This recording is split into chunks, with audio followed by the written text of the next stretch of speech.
Welcome to target and गोल।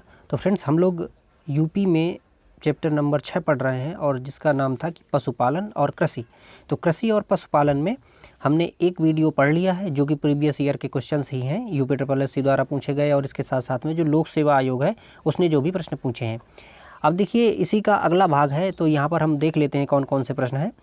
इसमें प्रश्न देखिए पूछा गया है कि उत्तर प्रदेश की प्रमुख वाणिज्य उपज कौन सी है, मतलब कि कौन सी फसल जो है उत्तर प्रदेश में सबसे ज़्यादा होती है। ऑप्शन देखिए जूट, गन्ना, कपास और तिलहन। तो कौन सी फसल? गन्ना जो है देखिए नंबर 1 पे रहता है, अधिकांशतः नंबर 1 पे रहता है। और इसके साथ साथ में जो खाद्यान्न उत्पादन है उसमें भी नंबर 1 पे रहता है। हमने बात की थी कि लगभग 20% से भी ज़्यादा खाद्यान्न जो है उत्तर प्रदेश में, पूरे भारत का 20% से ज़्यादा खाद्यान्न उत्तर प्रदेश में ही पैदा होता है। और अगला देखिए, देश की कुल कृषि योग्य भूमि का कितना प्रतिशत उत्तर प्रदेश में है। तो देखिए देश की ये जो इसका जो थ्योरी पोर्शन था, हमने जब पहला लेक्चर शुरू किया था उसके पहले ही काफ़ी चीज़ें हमने डिस्कस किया था। तो अगर आपने उस वीडियो को देखा है तो आपका ऑप्शन जो है इसमें जो दिए हैं या इसके पहले ही प्रश्न आप पढ़ेंगे आपको उत्तर आ जाएगा, क्योंकि हमने वहाँ पर डिस्कस किया था क्या कि लगभग 10%, ठीक है, 10% के लगभग जो भूमि है पूरे भारत की, जो कृषि योग्य भूमि है, मतलब कि अगर 100 यूनिट पूरे भारत की कृषि योग्य भूमि है तो उसमें से लगभग 10 या थोड़ा बहुत इससे ज़्यादा 10.5 या ऐसे करके जो भूमि है वो उत्तर प्रदेश में है, जो कि कृषि योग्य भूमि के अंतर्गत आती है। अगला देखिए, तो इसमें हालांकि उस समय जो ऑप्शन दिए थे तो ये कोई ऑप्शन यहाँ पर सही नहीं है, ठीक है, लेकिन हमें मालूम होना चाहिए तो कितना है कि भाई 10% या उससे थोड़ा सा ज़्यादा जो भूमि है यहाँ पर मौजूद है, जो कि कृषि योग्य भूमि का है भाग है। अगला देखिए, प्रश्न पूछा गया था उत्तर प्रदेश में उगाई गई निम्नलिखित फसलों में से किसकी अवधि न्यूनतम है। ऑप्शन है देखिए चना, मसूर, अरहर और मूंग। प्रश्न आपको समझ में आया होगा कि भाई जो फसलें यहाँ पर उगाई जा रही हैं उनमें से सबसे कम अवधि में कौन सी फसल जो है वो पैदा हो जाती है। तो कौन सी फसल हो जाती है? मूंग। ये मूंग जो है लगभग 60 दिन में लगभग ये पैदा हो जाती है। हमने चर्चा किया था कि भाई यहाँ पर जो फसलें हैं 3 तरह की, खरीफ, रबी, जायद, 3 तरह की फसलें उगाई जाती हैं।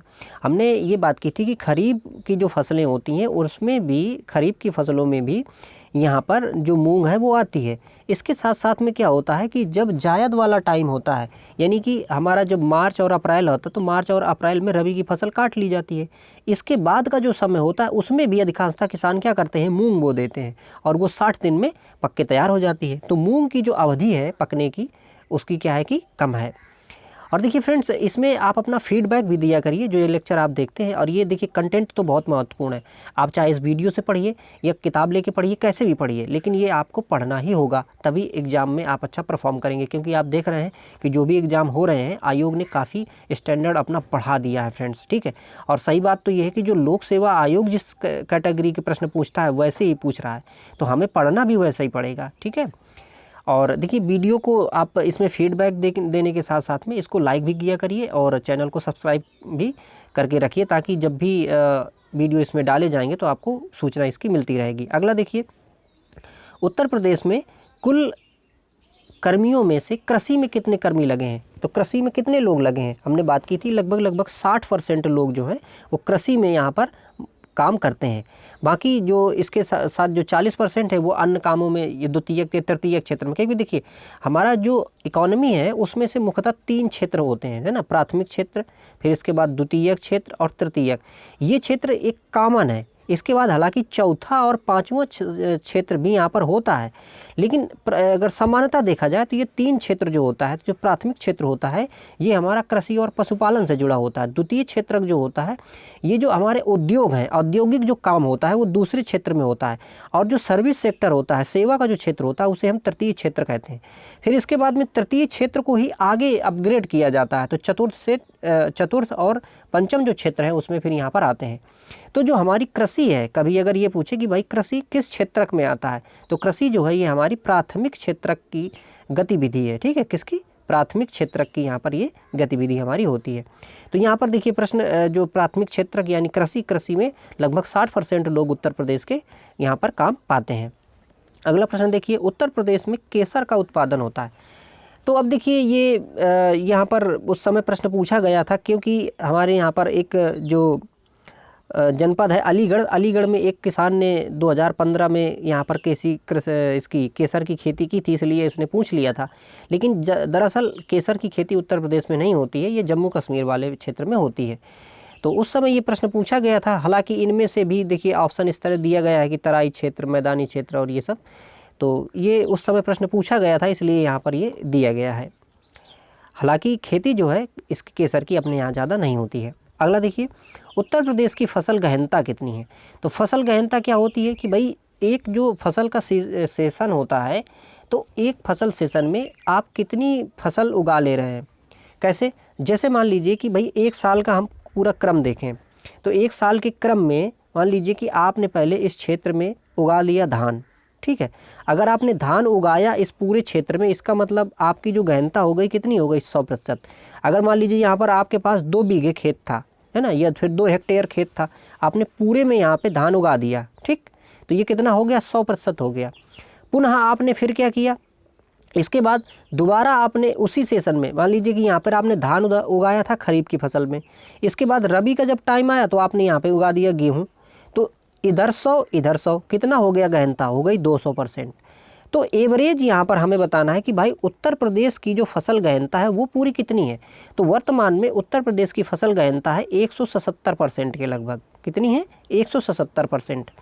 अब देखिए ये 177 क्यों, क्योंकि भाई क्या होता है कि हमारे उत्तर प्रदेश में बहुत सारा क्षेत्र ऐसा होता है जिसमें सिर्फ एक बार, साल में एक बार फसल उगाई जाती है। और ये क्यों होता है, ये एक तो मिट्टी का कारण, दूसरा सिंचाई का कारण। अगर सिंचाई कहीं पर नहीं है सुविधा वहाँ पर ज़्यादा, तो लोग फिर एक ही फसल उगाते हैं और अधिकांशतः रबी की फसल उगा लेते हैं, क्योंकि मानसून आधारित जो कृषि होती है उसमें से मानसूनी वर्षा जब होती है तो उसी को बेस बना के लोग उत्पादन अपना करते हैं।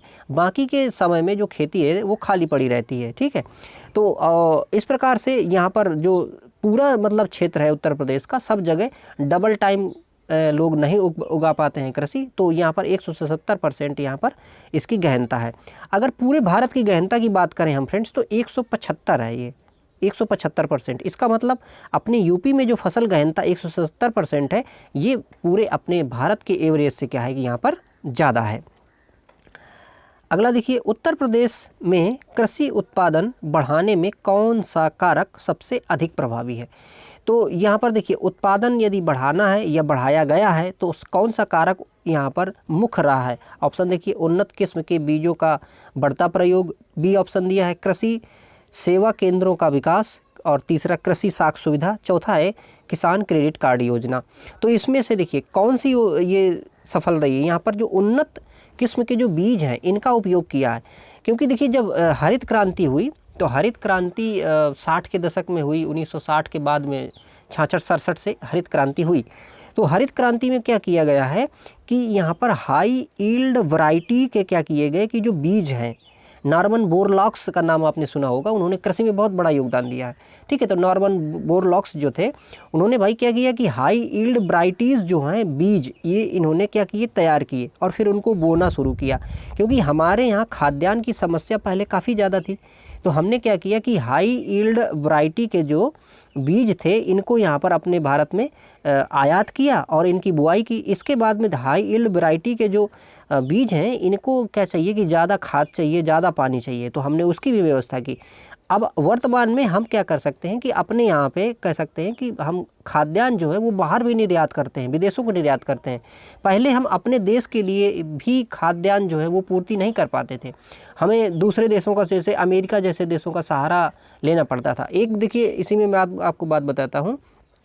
अगर अभी आप खेतों में देखें तो आपको एक गाजर घास दिखाई देगी। ये प्रश्न है और ये पूछा जाता है कभी कभी कि ये जो गाजर घास है, ठीक है, गाजर घास, कभी कभी लोग इसको कांग्रेस घास भी बोल देते हैं, ये कहाँ से आई हमारे यहाँ पे। ये एलियन स्पीसीज़ है ना, एलियन स्पीसीज़ है। और भारत में कैसे आई, जब हमने गेहूँ खरीदा था अमेरिका से, तो उस समय फ्रेंड्स ये हमारे भारत में आ गई थी और ये बहुत ज़्यादा नुकसान करती है, ठीक है। जो खेती है उसको बंजर करने में इसकी बहुत बड़ी खतरनाक भूमिका है, ठीक है। तो इस प्रकार से हमने ये देखा कि भाई जो हाई यील्ड वैरायटी के जो बीज थे उन्होंने उत्पादकता को बहुत तेज़ी से बढ़ाया है। और एक चीज़ कभी अगर ये पूछा जाए कि भाई हाई यील्ड वैरायटी के जो अनाज हैं उनमें से सबसे ज़्यादा कौन से किस्म के अनाजों की वृद्धि हुई है, तो उसमें से 2 हैं। एक है देखिए धान और दूसरा क्या है, दूसरा है हमारा गेहूँ। तो धान और गेहूँ इन दो ही उसमें ज़्यादा रिसर्च और ज़्यादा काम हुआ है। इसके पहले आप ये भी देखते होंगे कि हमारे भारत में लोग मोटे अनाज ज़्यादा खाते थे। अगर आप अपने दादी दादा से पूछें कि भाई उस समय क्या ज़्यादा प्रेफरेंस दी जाती, क्या खाया जाता था अनाज में मुख्यतः, तो आप पाएंगे कि वहाँ पर देखिए चना है, ठीक है, चना के साथ साथ में ज्वार है, तो ज्वार, चना, रागी, है ना, कोदो, कुटकी, इस तरह के जो मोटे अनाज हैं, मोटे अनाज खाए जाते थे। लेकिन फिर जब हमारे यहाँ पे गेहूं का उत्पादन ज़्यादा हुआ तो मोटे अनाज गायब हो गए और उनकी जगह जो है यहाँ पर ये इस प्रकार हमारा जैसे भाई चावल है और गेहूं है, इन्होंने ले ली। तो ये प्रश्न यहाँ पर देखिए पूछा गया था। अगला देखिए, उत्तर प्रदेश के किस क्षेत्र में सोयाबीन की फसल मुख्यतः उगाई जाती है? तो ऑप्शन है देखिए, पूर्वी क्षेत्र, केंद्रीय क्षेत्र, विंध्य क्षेत्र और बुंदेलखंड। तो बुंदेलखंड क्षेत्र में यहाँ पर सोयाबीन जो है काफ़ी ज़्यादा उगाया जाता है। और इसके साथ साथ में यहाँ के अलावा मध्य प्रदेश में सोयाबीन बहुत बड़ी मात्रा में, ठीक है, एमपी में सोयाबीन सबसे ज़्यादा उगाया जाता है। और ये जो सोयाबीन है, जो आप रिफाइंड खाते हैं ना, रिफाइंड तेल, ये सोयाबीन से ही बनाया गया होता है। तो ये काफ़ी बड़ी मात्रा में वहाँ पर उगाया जाता है मध्य प्रदेश में, और हमारे उत्तर प्रदेश के बुंदेलखंड क्षेत्र में भी ये उत्पादित किया जाता है। अगला प्रश्न देखिए, निम्नलिखित में से किस दलहन फसल का क्षेत्रफल उत्तर प्रदेश में सर्वाधिक है? तो दलहन फसल यहाँ कौन सी ज़्यादा है? देखिए ऑप्शन है मूंग, अरहर, मटर और चना। तो चना है, ठीक है, चना जो है यहाँ दालों में काफ़ी बड़ी क्षेत्रफल में उगाया जाता है। अगला देखिए, भारत के राज्यों में से उत्तर प्रदेश निम्नलिखित में से किन फसलों का अग्रणी है? तो यहाँ उत्तर प्रदेश में कौन सी फसलें अग्रणी मात्रा में उगाई जाती हैं? ऑप्शन देखिए यहाँ पर दिया है, गेहूँ, आलू, मूंगफली, दूसरा है गेहूँ, आलू, गन्ना, तीसरा है आलू, गन्ना, कपास, चौथा यहाँ पर है आलू, गन्ना, धान। तो देखिए कौन सी फसलें यहाँ पर है? आलू, गेहूँ और गन्ना, ये तीन फसलें जो हैं ये सबसे ज़्यादा भारत के जो उत्तर प्रदेश है इसमें उगाई जाती हैं। और देखिए ये जो प्रश्न है देखिए कितनी बार पूछा गया है, ठीक है, तो ये हमें ध्यान देना है कि अगर कोई क्वेश्चन मल्टीपल टाइम पूछा जा रहा है तो वो भाई आगे भी पूछा जा सकता है, इसकी कोई ये नहीं कह सकते हैं कि नहीं पूछा जाएगा। अगला देखिए प्रश्न क्या है, उत्तर प्रदेश निम्नलिखित में से किन फसलों का देश में सबसे बड़ा उत्पादक है? ऑप्शन है देखिए गन्ना, धान, आलू, मक्का। तो इसमें से कौन सा? भाई एक तो गन्ना में है देखिए, दूसरा क्या है? आलू है। गेहूं का ऑप्शन होता तो गेहूं भी यहाँ सबसे ज़्यादा उगाया जाता है। और यहाँ पर अगर फलों में और उनमें देखें तो देखिए आम सबसे ज़्यादा भारत यहाँ उत्तर प्रदेश में उगाया जाता है। इसके साथ साथ आंवला यहाँ पर उगाया जाता है सबसे ज़्यादा मात्रा में। तो ये कुछ फसलें हैं जो भारत में अपना जो उत्तर प्रदेश है अग्रणी उत्पादित करता है। फिर से देखिए प्रश्न पूछा गया है ना, कि कौन सी फसलें जो हैं यहाँ पर सबसे ज़्यादा उगाई जाती हैं। देखिए कितनी बार पूछे गए इस तरह के प्रश्न, तो हमें ये याद करके रखना है, ठीक है। अच्छा एक चीज़ और, अभी 2024 का जो डाटा आया था कि भाई कौन सी फसलें उगाई गई किस तरह से, तो उधर में जो धान है, तो धान उत्तर प्रदेश जो था दूसरे नंबर पे था। धान में प्रथम नंबर पे हमारा यहाँ पर तेलंगाना था, ठीक है, पहला तेलंगाना था, दूसरा अपना उत्तर प्रदेश था, और तीसरे नंबर पे यहाँ पर पश्चिम बंगाल था। हालांकि देखिए पश्चिम बंगाल पहले नंबर 1 में रहा है धान उगाने में, लेकिन अभी आंकड़े जो हैं बदल गए हैं। तो तेलंगाना नंबर 1 में था, उत्तर प्रदेश नंबर 2 पे था, और पश्चिम बंगाल यहाँ पर तीसरे नंबर पर उत्पादित किया था चावल। अगला प्रश्न देखिए, निम्नलिखित में से किस फसल के उत्पादन में उत्तर प्रदेश प्रथम स्थान है? ठीक, तो प्रथम स्थान नहीं है पूछ रहा है, ठीक है। तो देखिए भाई यहाँ पर गेहूं है, जौ है, गन्ना है, इनमें तो नंबर 1 है, और यहाँ पर चावल में नंबर 2 पे है। तो ये अभी भी देखिए रेलिवेंट है। हालांकि ये देखिए उस समय प्रश्न पूछा गया था, 2011 में पूछा गया, 7 में पूछा गया, और भी कई बार पूछा गया होगा, लेकिन यहाँ पर हम लेटेस्ट डेटा के हिसाब से इसको क्या कर लेंगे कि तैयार कर लेंगे। अगला देखिए, भारत में, अच्छा एक चीज़ और, अगर डेटा नया आपको आ जाए, मतलब 2025 का डेटा, तो उससे इसको अपडेट भी कर लीजिएगा, ठीक है। ऐसा नहीं है कि उसी बंधी लकीर पे हमें रहना है, डेटा बदल सकता है, डेटा बदलेगा तो आप उसको ध्यान दे लीजिएगा। अगला देखिए, भारत में उत्तर प्रदेश का द्वितीय स्थान है उत्पादन में। तो भारत में उत्तर प्रदेश का द्वितीय स्थान किस चीज़ में है? ये देखिए, तो धान में अभी भी है, ठीक है। अगला देखिए प्रश्न, भारत में हरित क्रांति के लिए ब्रेड बास्केट कहे जाने वाले राज्य हैं। तो हरित क्रांति देखिए हमने अभी चर्चा की थी ना, हरित क्रांति हुई, तो हरित क्रांति के हिसाब से यहाँ पर जो भारत है, भारत में ब्रेड बास्केट किसको कहा जाने लगा? ऑप्शन देखिए, उत्तर प्रदेश, मध्य प्रदेश, पंजाब, दूसरा ऑप्शन उत्तर प्रदेश, पंजाब, हरियाणा, तीसरा उत्तर प्रदेश, पंजाब और कर्नाटक, तीसरा है अगला है उपर्युक्त में से कोई नहीं। तो यहाँ पर देखिए उत्तर प्रदेश, पंजाब और हरियाणा, ये जो है ना, यहाँ पर गेहूं का उत्पादन बहुत ज़्यादा बढ़ गया है। गेहूं का प्लस में धान का उत्पादन बहुत बढ़ गया है हरित क्रांति के आने से। और उसका मुख्य कारण हमने चर्चा की थी, क्या है कि हाई यील्ड वैरायटी के, ये देखिए यहाँ पर दिया गया है कि ये हरित क्रांति ये 66-67 में 1966-67 में आई, और इसके बाद में गेहूं और धान का जो उत्पादन है काफ़ी तेज़ी से यहाँ पर बढ़ा गया है। अगला देखिए, निम्नलिखित में से कौन सा फसल चक्र पूर्वी उत्तर प्रदेश के लिए सर्वाधिक उपयुक्त है? तो ऑप्शन देखिए यहाँ पर दिए गए हैं कि धान, मक्का, गेहूँ, मक्का, आलू, मूंग, और मक्का, तोरई, गेहूँ, कपास, गेहूँ, मूंग। तो यहाँ पर देखिए धान, मक्का और गेहूँ, ये जो है हमारा उत्तर प्रदेश का जो पूर्वी क्षेत्र है, पूर्वी क्षेत्र में धान, मक्का, गेहूँ, ये जो साइकिल है काफ़ी ज़्यादा यहाँ पर उगाई जाती है। ये फसल चक्र का वहाँ पर क्रम है। अगला देखिए, निम्नलिखित में से किस फसल का उत्तर प्रदेश भारत में सर्वाधिक उत्पादक है? तो भाई सर्वाधिक क्या होता है यहाँ पर हमने देख लिया, उनमें से भी जो ऑप्शन मिल जाएगा उसको टिक कर लेंगे। यहाँ पर गेहूं की बात कर रहा था। भारत के राज्यों में उत्तर प्रदेश है ना सबसे बड़ा उत्पादक नहीं है, देखिए पूछ रहा है, तो हमें ध्यान रखना कि भाई नहीं है कि है, पूछ रहा है। तो ऑप्शन देखिए थे यहाँ पे फूलों का, गेहूँ का, आलू का, गन्ने का। तो फूल यहाँ पर ज़्यादा नहीं होते हैं, बाकी तमिलनाडु वगैरह में खूब फूल होते हैं। बाकी यहाँ पर देखिए आलू है, गेहूँ है, गन्ना है, इसमें नंबर 1 पे उत्तर प्रदेश उत्पादन में हमेशा से रहा है, और अभी भी है, आगे भी लगभग रहेगा ही। ठीक है, क्योंकि यहाँ दोआब का क्षेत्र है और जो मिट्टी है काफ़ी ज़्यादा उपजाऊ है, और ये चीज़ें काफ़ी यहाँ पर होती हैं।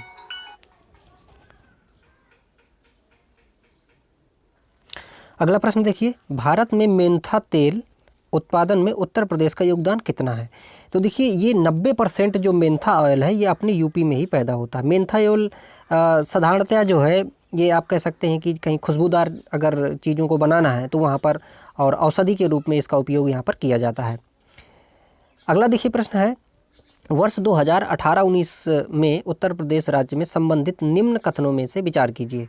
हालांकि ये वर्ष 2018-19 के हिसाब से, लेकिन यहाँ पर देखिए ऑप्शन क्या थे कि गन्ना उत्पादन में प्रथम है, आलू उत्पादन में शीर्ष में है, और देश में सर्वाधिक गेहूं उत्पादन में है, और सर्वाधिक धान में। तो इनमें से देखिए 1, 2, 3 ये जो ऑप्शन थे यहाँ पर सही हैं, क्योंकि यहाँ पर देखिए भाई।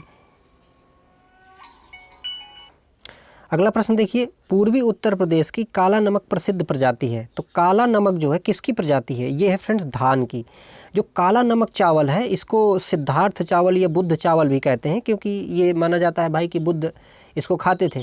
दूसरी बात ये है कि देखिए ये जो काला नमक चावल है इसको जीआई टैग भी दिया गया है। तो सिद्धार्थ नगर जिला है जहाँ पर जीआई टैग मिला है इसको, काला नमक चावल को। काला नमक चावल जो है ये काला काला होता है, और ये जो अपना सफ़ेद चावल है इससे भिन्न होता है, और पोषक तत्व में भी इससे काफ़ी ज़्यादा होता है, क्योंकि उसमें जो माइक्रोन्यूट्रिएंट्स होते हैं वो इस चावल की अपेक्षा बहुत ज़्यादा होते हैं। और वो शुगर जो है, शुगर का जो पेशेंट है जिनको चावल खाना है, तो वो सफ़ेद चावल ना खा के यदि काला नमक चावल खाते हैं तो वो क्या है कि उसको फ़ायदा करता है। अगला देखिए, आम की लंगड़ा किस्म हमारे राज्य में निम्न में से किस जिले में उद्भूत है मानी जाती है?